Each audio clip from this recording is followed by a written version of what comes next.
সবাইকে স্বাগতম আমাদের হোমিও ডাইজেস্টের টিউটোরিয়াল ভিডিওতে। আমি আলোচনা করব আজকে মূলত অর্গানন অফ মেডিসিন সাবজেক্টটি নিয়ে দ্বিতীয় বর্ষের একটি topic, individualised examination of a case of diseases, অর্থাৎ কেস টেকিংয়ের গাইডলাইন। এই বিষয়টি Mahatma Hahnemann Organon of medicine আলোচনা করেছেন অ্যাফোরিজম 83 থেকে 92। প্রথমে আমি অ্যাফোরিজম 83-তে কী বলেছেন সেটি উল্লেখ করে নিচ্ছি। This individualising examination of a case of disease for which I shall only give in this place general directions, of which the practitioner will bear in mind only what is applicable for each individual case, demands of the physician nothing but freedom from prejudice and sound senses, attention in observing and fidelity in tracing the picture of the disease. এখানে খুব গুরুত্বপূর্ণ পয়েন্টই হচ্ছে nothing but freedom from prejudice and sound senses. এর অনুবাদটি হচ্ছে, বাংলায় বললে আমার যা দাঁড়াবে তা হচ্ছে এরকম স্বতন্ত্রকারী রোগ পরীক্ষণের জন্য আমি কেবল এখানে সাধারণ নির্দেশনা দেব, যার মধ্যে থেকে চিকিৎসক শুধু সেগুলোই মনে রাখবেন যেগুলো প্রতিটি স্বতন্ত্র কেসে প্রযোজ্য, এবং চিকিৎসকের সংস্কার থেকে মুক্তি, নিখুঁত উপলব্ধি, পর্যবেক্ষণে মনোযোগ এবং রোগচিত্র অঙ্কনে বিশ্বস্ততা ছাড়া আর কিছুই আবশ্যক হয় না। 83 নম্বর অ্যাফোরিজম থেকেই মহাত্মা হানিম্যান রোগ পরীক্ষণ বা কেস টেকিং এর আলোচনাটি শুরু করছেন। সেখানে প্রথম যে শব্দটি উনি উল্লেখ করছেন তা হচ্ছে এরকম স্বতন্ত্রকারী, individualising examination of case of disease. এখন কথা হচ্ছে এই স্বতন্ত্রকারী রোগ পরীক্ষণ, এটা কি তিনি পরে বললেও পারতেন, কিন্তু সর্বপ্রথম উল্লেখ করা মানে আমি এটাই মনে করি আমাদের রোগ পরীক্ষণটির উদ্দেশ্যই হচ্ছে পৃথিবীর আর সমস্ত মানুষ, তার মধ্যে যে রোগটি আছে তা অন্য সমস্ত রোগের চাইতে কি আলাদা তা আমাদের খুঁজে বের করতে হবে। এই কেস পরীক্ষণের উদ্দেশ্য লক্ষ্যটি জাস্ট একটা শব্দের ব্যবহারের মাধ্যমেই তুলে ধরেছেন। কেন্ট বলেছিলেন এই অর্গানন অফ মেডিসিন হচ্ছে প্রচণ্ড কনডেন্সড একটা গ্রন্থ, যেখানে খুব অল্প কথায় অনেক গভীর বিস্তৃত ভাবকে প্রকাশ করা হয়েছে। মূলত আমাদের এই কথাটি কিন্তু মাথায় রাখার উপযুক্ত, সর্বসময় মাথায় রাখার উপযুক্ত, যে এখানে প্রত্যেকটা শব্দকেই আমরা চিন্তা করতে পারি।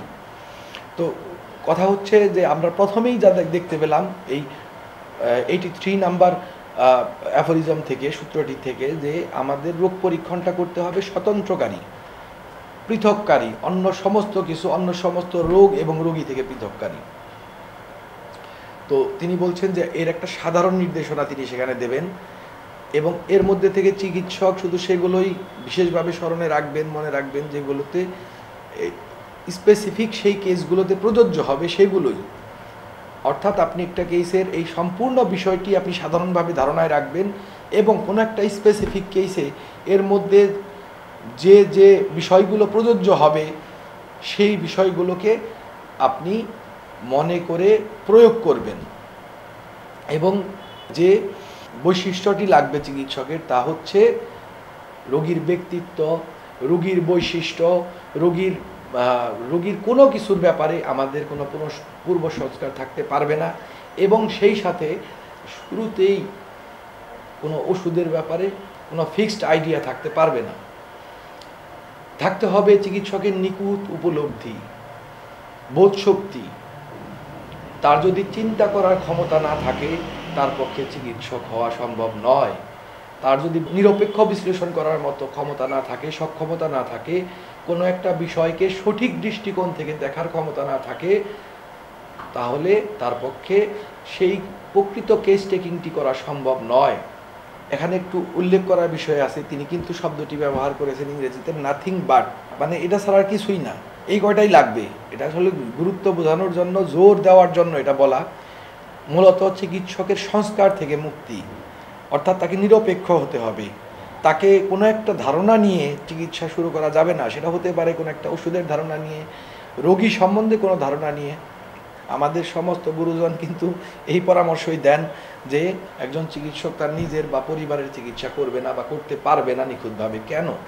কারণ আমাদের নিজেদের ব্যাপারে অনেক কিছুই অজানা থাকে, এবং আমাদের নিজেদের ব্যাপারে বলতে গেলে প্রায় সময়ই একটা উচ্চ ধারণা সবসময়ই থাকে, যেটা ভ্রান্তিযুক্ত হওয়ার সম্ভাবনাই বেশি থাকে।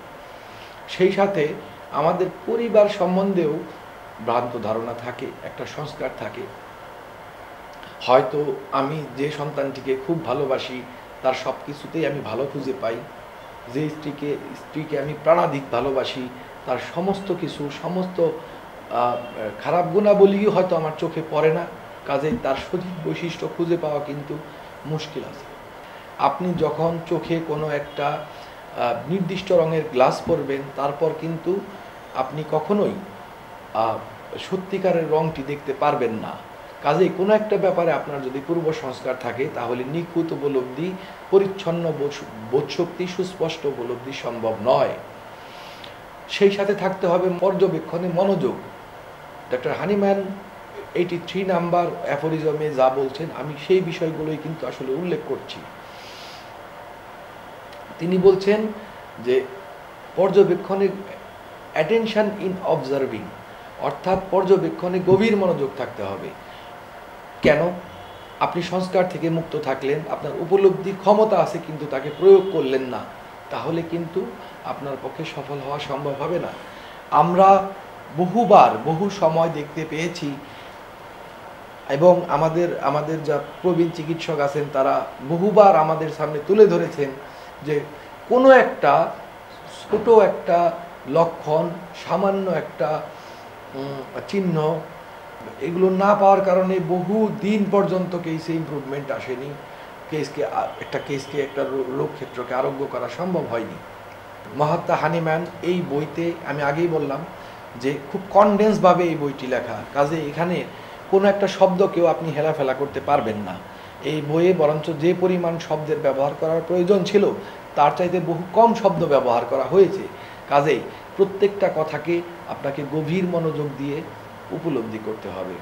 মনে রাখবেন, এটা এমন একটা বই, অর্গানন অফ মেডিসিন, আপনি জীবনে যতবার পড়বেন ততবার আপনার নতুন নতুন উপলব্ধি আসবে, নতুনভাবে একটা জিনিসকে দেখবেন, দেখতে শিখবেন, তত বেশি নিরপেক্ষতা আপনার মনে অর্জিত হবে, তত বেশি মনোযোগ দেওয়ার ক্ষমতা বৃদ্ধি পাবে, বোধশক্তি বৃদ্ধি পাবে।